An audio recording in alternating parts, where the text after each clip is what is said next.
TV వీక్షిస్తున్న ప్రేక్షకులందరికీ నమస్కారం. ఈ రోజు ముఖ్యాంశం ఏమిటంటే పవన్ కళ్యాణ్ గారి రాజకీయ జీవితం ఎప్పుడు ప్రారంభమైంది, ఆయన ఎలా రాజకీయ రంగ ప్రవేశం చేశారనే దాని గురించి మనం తెలుసుకుందాం. 2008 ఆగస్టు 26వ తేదీన ప్రజారాజ్యం అనేటువంటి వారన్నగారు స్థాపించినటువంటి పార్టీలో ఈయన కూడా చక్కటి పదవి అనుభవించి కొంతకాలానికి అన్నగారు చక్కగా చాప చుట్టేసి ఆ పార్టీని పట్టుకెళ్లిపోయి కాంగ్రెస్ లో విలీనం చేసేసి చక్కగా పదవి అనుభవించి ఆ చిరంజీవి గారి తర్వాత చాప చుట్టేసి నేను రాజకీయాలకి నాకు పనికి రావని చెప్పి పక్కకి వెళ్ళిపోతే మనం ఉన్నారు కదండి మన పవన్ కళ్యాణ్ గారు చక్కగా జనసేన అనేటువంటి పార్టీని స్థాపించే అన్నగారికి అంటే అట్టనట్టుగానే వెనక నుంచి అందరూ అత్తుకుంటూ ఉంటారు. అలాగా నటనలు చేసి ఒక పార్టీని స్థాపించారు. అంతవరకు బాగానే ఉంది.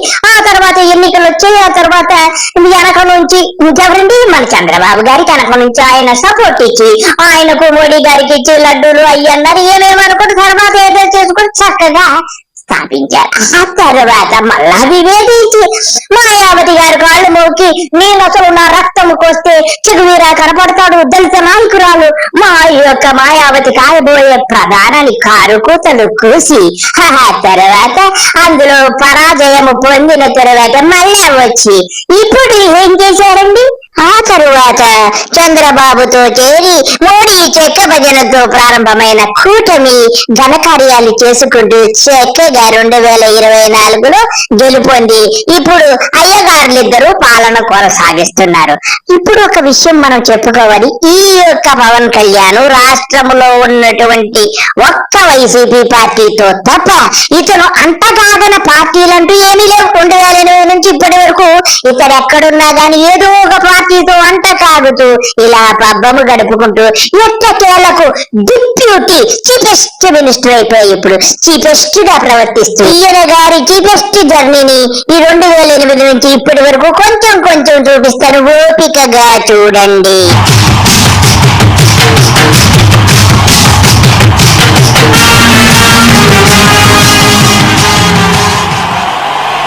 రాష్ట్రం నలుమూలల నుంచి ప్రతి ఒక్కరికి పేరు పేరున అన్న చిరంజీవి తరపున ప్రజారాజ్యం తరపున మీ అందరికీ నా హృదయపూర్వక నమస్కారం. ఈ రాజకీయ వ్యవస్థకి ప్రతి చోట ఏదో ఒక మార్పు జరుగుతుండేది. మార్పు నిరంతరం. 10 సంవత్సరాల క్రితం ఒక ఖచ్చితమైన మార్పు కావాలని కోరుకుంటే ప్రజలందరూ కోరుకుని నటరత్న ఎన్టీ రామారావు తెలుగుదేశంలో పెట్టి ఒక ఖచ్చితమైన మార్పు తీసుకొచ్చారు. మళ్ళీ 25 సంవత్సరాల తర్వాత విపరీతమైన అసమానతలు పెరిగిపోయి దశలో రాష్ట్రం నలుమూలల నుంచి కులానికి మతానికి ప్రాంతానికి అతీతంగా ప్రజల గుండెల్లో నుంచి మా బాధల కోసం కష్టపడే ఒక ప్రజా నాయకుడు కావాలని కోరుకున్నప్పుడు చూస్తున్నారు కదా ఎలా గింజుకుంటున్నాడో. 2008 ఆగస్టు 26వ తేదీన ఇలా గింజుకోవటం మొదలు పెట్టాడన్నమాట. ప్రజల గుండెల్లో నుంచి పుట్టాడు ఒక నాయకుడు అన్న చిరంజీవి. ఇది తెలుగుదేశం కాంగ్రెస్ ప్రభుత్వం చేతగానితనం, వైఫల్యం, అవినీతి. ఆ మార్పు అన్న చిరంజీవి ద్వారా ప్రజారాజ్యం పార్టీ ద్వారా వస్తుందని చెప్పి నేను ఖచ్చితంగా నమ్ముతూ ఇన్ని రాజకీయ పార్టీలు ఉండగా కేవలం అన్న చిరంజీవిని ప్రజలు ఎందుకు కోరుకున్నారు? ఎందుకు ఎన్నుకున్నారంటే త్వరగా సాప చుట్టేసి కాంగ్రెస్ లో దూరేసి పదవులు దబ్బేసి వీళ్ళు నమ్ముకున్న వాళ్ళందరినీ నచ్చేసా ముంచేస్తాడని బుద్ధి లేక ప్రజలు ఎంచుకున్నారన్నమాట. మీరందరూ జనసేన పార్టీ దాని ప్రభావం ఉదయం నుంచి ఎలా ఉంటుందని నన్ను అడుగుతున్నారు. ప్రత్యేకించి ఆ పార్టీ గురించి మాట్లాడడానికి ఆ పార్టీ ఏమిటి, తమ్ముడు యొక్క భావాలు ఏమిటి, తన సైద్ధాంతం అన్నాడు ఆ సిద్ధాంతాలు ఏమిటి, ఆ ఎజెండా ఏమిటంటే క్లారిటీ ఇంకా నాకు రాలేదు. మీకు ఎలా అర్థమైందో నాకు అంతే అర్థమైంది. సో కాబట్టి ఈ రోజున కాంగ్రెస్ పార్టీ హటావో అని అన్నారు. దానికి ఏంటంటారు? కాంగ్రెస్ పార్టీ ఇది నిన్న మొన్న పుట్టిన పార్టీ కాదు.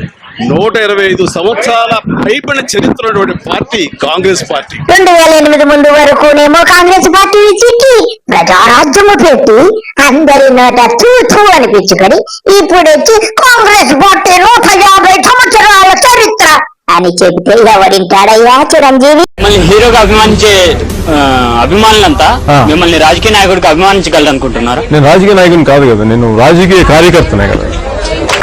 సార్ అసలు మీ ఇన్స్పిరేషన్ ఏంటి సార్ సినీ ఫీల్డ్ లోకి రావడానికి? నాగా ఇంటర్ 2 సార్లు ఫెయిల్ అయిన అందువల్ల ఇంకే పని చేయగా చూశారు కదా ఫ్రెండ్స్, ఇంటర్మీడియట్ 3 సార్లు తప్ప ఎందుకు పనికి రానని యాక్షన్ నేర్చుకోమన్నారని చెబుతున్నాడు. నిన్నగాక మొన్నేమో నేను డిప్లొమా చేశాను, డిగ్రీ చేశాను, ఏదేదో ఇంజనీరింగ్ చేశాను, ఎలక్ట్రానిక్స్ చేశానని సొల్లు కబుర్లు, అబద్ధాలు. ఇంత అబద్ధాలు చెప్పే మనిషి ఈ రాజకీయ నాయకుడు ఈ రాష్ట్రం కాదు ఈ దేశంలో లేడు.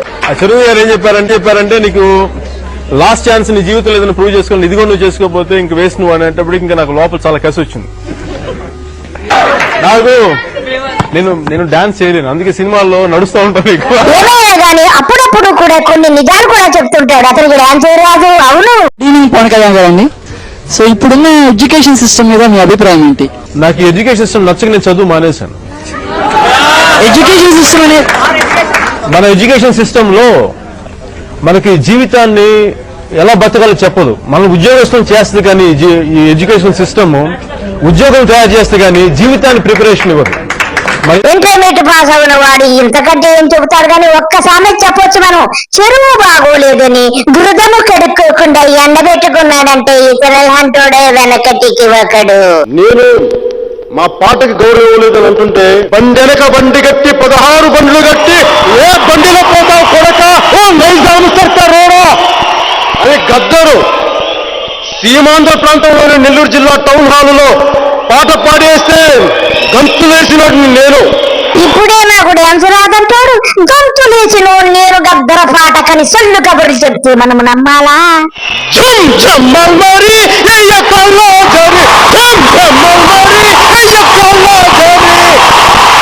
చొక్కాలు చించుకున్నాం. నీకు చొక్కాలు చింపుకోవటం ఒక లెక్క ఉన్నాయి కదా. తిరుపతిలో ఎర్ర చొక్కా వేసుకుని గొంతు చించుకున్నావు కదా. I am an unapologetic Sanatani Hindu. I am an unapologetic Sanatani Hindu. నేను ఆ భగవంతుడికి వదిలేశాను. నేను నిజంగా నాకు రాజకీయాలకు రావాలన్న కోరిక కూడా లేదు. వచ్చుంటే ఎంపీగానో ఎమ్మెల్యేగానో ప్రజారాజ్యం పార్టీలోనే ఉండేవాడిని. నోరు తెరిస్తే అబద్ధం, నోరు తెరిస్తే అబద్ధం. ప్రజారాజ్యంలో ఉండి ఏం పొడిచావు నువ్వు? నీ అన్న ఇప్పుడు పీక నాకు వచ్చావు కదా, ఎలగబెట్టు. ఇప్పుడు ఏం ఎలగబెడతావు? बीजेपी पार्टी ने मिलके दिया दोनों हाथों में लड्डू, बहुत बड़ा मोती चूर का लड्डू. 3-4 సంవత్సరాలుగా స్పెషల్ స్టేటస్ ఇస్తాం. తీపి కబురు వస్తుంది, తీపి సరే, కబురు. అప్పుడు తీపి కబురు వస్తుంది, తీపి కబురు వస్తుంది అన్నావు. ఇప్పుడు వచ్చి ఎన్ని రోజులైంది నువ్వు డిప్యూటీకి ఫస్ట్ మినిస్టర్ అయ్యి? 150 రోజులు గడిచింది. ఏమి పొడుస్తున్నావు మరి స్పెషల్ స్టేటస్ గురించి? ఏమి పొడుస్తున్నావు? ప్రజలకు చెప్పాల్సిన బాధ్యత ఉంది కదా. ఈ మోతీ చూరు లడ్డు అంటే మా బందరు లడ్డూలు ఎంతో బాగున్నాయని బందరు లడ్డూలు తిని ఇంట్లో తొంగున్నావా? సరేలే, ఇంకపోతే పోయింది. అప్పుడు సిపిఐ బాబురావు గారితో ఎలా ముచ్చటించి ఆలింగనం చేసుకున్నారు? నీ జర్నీలు ఈ దరిద్రపు జర్నీ ఒకసారి చూద్దాం.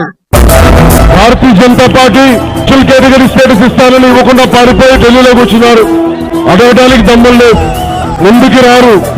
వ్యాపార ధోరణితో కూడిన రాజకీయమే తప్ప నిజానికి ప్రజలకి అండగా ఉండే రాజకీయం జనతా పార్టీ చేయలేకపోతా ఉంది. మంచి బలమైన యువ నాయకత్వం కావాలి. పెద్దలు, అనుభవజ్ఞ నాయకులు, బాబురావు గారు లాంటి వ్యక్తులు కావాలి. ఒక బలమైన భావజాలంతో రాష్ట్రాన్ని అన్ని సమస్యలు ఎదుర్కొనగలిగే మొదటి లాంటి వ్యక్తులు కావాలి. కాంప్రమైజ్ అయ్యే వ్యక్తులు ఉండకూడదు. అందుకని జనసేన, సిపిఎం, సిపిఐ, బిఎస్పీ తో కూటమి ఉంది. విజయవాడ సెంట్రల్ లో జనసేన, సిపిఎం నుంచి బాబురావు గారు. చూస్తున్నారు కదా ఫ్రెండ్స్ ఈ ఊసరవల్లి యొక్క లీలలు. అప్పుడే మతముడు, అప్పుడే కులముడు, అప్పుడే కమ్యూనిస్ట్ అంటావు, అప్పుడే వెళ్ళిపోతావు, సనాతన ధర్మం అంటావు, గొంతు చించుకుంటావు, కుక్కలాగా బౌ బౌ అని అరుస్తూ ఉంటావు. ఇకపోతే అయ్యగారిక మాయావతి గారు కాళ్ళు పట్టుకుని మాయావతి గారిని ప్రధానమంత్రిని చేసే వరకు నిద్రపోనని శపథము చేసి తర్వాత శాప చుట్టేశాడు. ఒక్కసారి చూడండి. 2014లో మోదీ గారితో వెళ్తున్నప్పుడు హైదరాబాద్ లో అంతా చెప్పారు, చాలా అద్భుతమైన ప్రభుత్వం వస్తుంది. కాంగ్రెస్ ఏ తప్పులైతే చేస్తుందో ఆ తప్పులు మేము చేయం. ఆయన అన్నది లాల్ బహదూర్ స్టేడియంలో నాకు ఇంకా గుర్తున్నాయి ఆ మాటలు. भारतीय जनता पार्टी आने के बाद दोनों हाथों में लड्डू मिल जाएगा. లడ్డూ మిలా లేకిన్ స్టిల్ లడ్డూ మిలా కాదు. అప్పుడు లడ్డు దొరకలేదు గాని ఇప్పుడు బందర్ లడ్డు కాదు, రకరకాల లడ్డూలు, యూపీ లడ్డు, గాడిద గుడ్డు అన్ని కూడా దొరికే బాగా తింటున్నాడు ఇప్పుడు. పాచిపోయిన లడ్డూలు ఇచ్చారు మన చేతుల్లో. స్పెషల్ కేటగిరీ స్టేటస్ అనేది కేవలం టాక్సేషన్ బెనిఫిట్స్ ఎన్ని కాకుండా మా ఆత్మగౌరవ నినాదం. మమ్మల్ని దెబ్బ కొట్టారు, మమ్మల్ని చీ కొట్టారు, దశాబ్దం మమ్మల్ని తిట్టారు అందరూ. అవమానంగా మీరు మినిమం ఇవ్వాల్సిన కేంద్ర ప్రభుత్వం అలాంటి ఇద్దరు మోసం చేస్తే కాంగ్రెస్ గాని భారతీయ జనతా పార్టీ గాని ఈ రోజున మా బెహన్జీ మాయావతి గారికి మనస్ఫూర్తిగా పాదాభివందనాలు చేసుకుంటూ ఉందాక. ఏంటి బాబా అన్న, ఇంకోసారి అన్న. మా బెహన్జీ మాయావతి గారికి మనస్ఫూర్తిగా పాదాభివందనాలు చేసుకుంటూ ఉందాక. We are rallying behind her. We want to make sure. We will make sure. 2014 ఎన్నికలు చెప్పారు వారి పరిపాలనా అనుభవం ఆంధ్రప్రదేశ్ కి కావాలి అని చెప్పి. కేవలం పరిపాలనా అనుభవం ఒకటే దృష్టిలో పెట్టుకొని ఆయన ఆంధ్రప్రదేశ్ ప్రత్యేక స్టేటస్ గురించి ముందుకు తీసుకెళ్ళకపోవడం అది నైతికంగా ఆయన చేస్తున్న తప్పు. అది మీరు సరిదిద్దుకోవాలి. మీరు అంటున్నారు ఈ రోజున స్పెషల్ ప్యాకేజ్, స్పెషల్ స్టేటస్ కాకుండా స్పెషల్ ప్యాకేజ్ వల్ల కాకుండా స్పెషల్ స్టేటస్ వల్ల కొత్తగా వచ్చే సమస్యలు ఏ బెనిఫిట్స్ అని అడుగుతున్నారు. డిమానిటైజేషన్ కి నేనే మద్దతు పలికాను ముఖ్యమంత్రి గారు. పవన్ కళ్యాణ్ ఎప్పుడు విభేదిస్తాడో, ఎప్పుడు ఆలింగనం చేసుకుంటాడో, ఎప్పుడు చిత్కరిస్తాడో, ఎప్పుడు కక్కుకుంటాడో ఎవరికీ తెలియదు. ఇతనంత ఊసరవల్లి ఈ ప్రపంచంలో ఎవ్వడూ లేదండి. ఫ్రెండ్స్, ఇప్పటి వరకు చంద్రబాబును విమర్శించడం అయిపోయింది, ఇక మోడీని విమర్శించడము ప్రారంభమైంది. అది కూడా చూడండి, ఎంతో ఇష్టమైన మోడీ. అలాగే మోడీ గారు స్పెషల్ కేటగిరీ స్టేటస్ మర్చిపోయారు. Bharatiya Janata party special category status మర్చిపోయింది, మనం మర్చిపోలేదు. ముఖ్యమంత్రి గారు అప్పుడప్పుడు మర్చిపోతారు, గజనీ గారి లాగా. ఆయన 6 నెలలు గుర్తొస్తాయి, స్పెషల్ కేటగిరీ స్టేటస్ మర్చిపోయామని చెప్పి మళ్ళీ గుర్తు చేస్తున్నారు. విన్నారు కదా ఫ్రెండ్స్, చంద్రబాబు ఒక గజనీ అంట. ఇతనైతే ఎవరినన్నా అనొచ్చు, గజనీ అనొచ్చు, చెప్పుతో కొడతా అనొచ్చు, ఏమన్నా అనొచ్చు, మనం మాత్రమే మనకూడదు. అలా కాకుండా జగన్మోహన్ రెడ్డి గారికి ఏమో అసలు పట్టదని. ఎందుకంటే ఏ పార్టీలైనా కానీ మనం అందరం కలిపి స్పెషల్ కేటగిరీ స్టేటస్ కోసం అందరం కలిపి ఒక వేదికపై రావాలి అంటే వైసీపీ నాయకులు రావట్లేదు. ఎలాగైతే ఆంధ్రప్రదేశ్ ని అడ్డగోలుగా విభజించారో ఒక రోజున ఉత్తరప్రదేశ్ కూడా 4 ముక్కలు కాకపోతే జనసేన పార్టీ చూసిన మనందరం చూస్తాం. ఒక రోజున ఉత్తరప్రదేశ్ 4 ముక్కలుగా అయ్యే రోజు ఖచ్చితంగా వచ్చి తీరుతుంది. నువ్వు చెప్పేది ఎలాగుందంటే, వీళ్ళు ఆడవాళ్ళు దెబ్బలాడుకుంటారు, నీ జిమ్మడిపోను, నీ బూడి తెచ్చిపోయా, నీ నోట్లో దేశపోయా అన్నట్టు. ఉత్తరప్రదేశ్ కిందకు రా నాయన, శాపనార్థాలు పెడతారు. ఇప్పుడు దాకా సీమాంధ్రుల ప్రేమ చూశారు, సీమాంధ్రుల సహనం చూశారు. ఇతను ఎక్కడికి వెళ్తే అక్కడి ప్రజలను రెచ్చగొడతాడు. వింటున్నారు కదా, సీమాంధ్ర ప్రజల సహనాన్ని చూశారు. ఈ తర్వాత ఏం పీకావయ్యా? ఇన్నేళ్ళైంది నువ్వు డీసీఎం అయి 150 ఏళ్ళైంది, ఏం పీకావో చెప్పు. ఇచ్చిన మాట వెనక్కి తప్పితే సీమాంధ్రుల పోరాట పటిమ కూడా చూస్తారు. మేము అడుక్కునే వాళ్ళం కాదు. స్పెషల్ స్టేటస్ మా హక్కు, మా హక్కుతో అడుగుతున్నా, మీరు ఇవ్వాలి, ఇచ్చి తీరాలి. మీ కుటుంబం అంతా స్వలాభము పొందేవాడు ఇంకెవడు ఉండడు. మీ అన్న పనిచేశాడు కదా సెంట్రల్ మినిస్టర్ గా కాంగ్రెస్ గవర్నమెంట్ లో, ఏం పీకాడు అది కూడా చెప్పయ్యా పవను. మీ సమస్యల కోసం నేను పోరాటం చేస్తాను, మీరు ప్రశాంతంగా ఉన్నాడు. మీరు నిజంగా ఎవరికి ఏ లొసుగులు లేకపోతే పోరాటం చేయడానికి మీకు ఏంటి భయం అబ్బా? మరి ఎందుకు మీరు భయపడుతున్నారు? మాట్లాడండి, నిలదీయండి, పార్లమెంటును స్తంభింపజేయండి. అయినా మీకు సిగ్గుండదు, సిగ్గుండాలి మీకు. సరే పవన్ కళ్యాణ్, అప్పుడు వాళ్ళకు సిగ్గు లేదు, మరి నీకు 150 రోజులు వచ్చింది స్పెషల్ స్టేటస్ గురించి ఏం పీకావు? నీకు మరి సిగ్గు లేదా, లజ్జ లేదా, మానం లేదా, అభిమానం లేదా? అది చెప్పబోయా పవన్ కళ్యాణ్. సీమాంధ్రుల ఆత్మగౌరవం దెబ్బతింటే స్థాయిలో గుప్పించిన దేశం అంతా ఇటు చూసేలాగా పోరాటం ఎలా చేస్తామో కూడా వాళ్ళు చూస్తారు. అడుగు ముందుకేస్తే మెడతీ పడాలి, కానీ కాలైతే వెనక్కి పడదు. పదవి లేనప్పుడు గింజుకున్నావు, పదవి వచ్చాక మాత్రము పిల్లిలాగా కాళ్ళ కాడ పడి బాబు కాళ్ళ కాడ, మోడీ కాళ్ళ కాడ తిరుగుతున్నావు. ఇంతకంటే నువ్వేం పీకుతావులే గాని చాలులే నువ్వు చెప్పింది. ఢిల్లీలో ఉన్న సెంట్రల్ లీడర్షిప్ కి ఒక మెసేజ్ చెప్పదలుచుకున్నా. Respected sirs of BJP and Congress of the national party, sir, we are deeply hurt. We are not within your vicinity as you are in up north and we are in down south.